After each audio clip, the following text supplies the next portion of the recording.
జర్మనీలో 42 degrees heat wave. ఇది Indian స్టాక్స్కి golden ఛాన్సా? మీరు ఇక్కడ చూసారా, వాటర్ అనేది రోడ్డు మీద వేస్తుంటే ఎంత త్వరగా ఎవాపరేట్ అయిపోతుందో. మీరు కూడా సోషల్ మీడియాలో ఈ వైరల్ వీడియోస్ని చూసే ఉంటారు.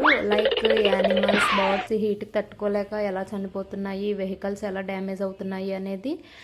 సో అక్కడ ప్రజలు ఆ హీట్ని తట్టుకోలేక ఏసీ, ఫ్యాన్స్ని కొనడానికి ఎక్కువ ఇంట్రెస్ట్ చూపిస్తున్నారు.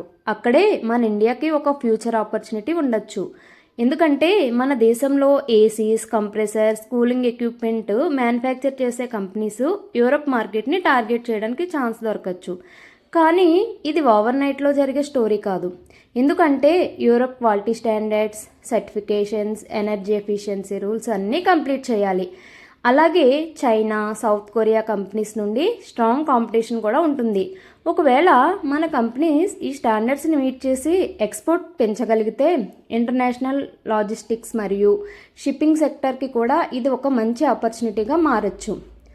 కానీ ఇన్వెస్టర్స్ ఈ న్యూస్ని వేరే యాంగిల్ నుండి కూడా చూస్తారు. యూరప్ అనేది హిస్టారికల్లీ కోల్డ్ రీజియన్.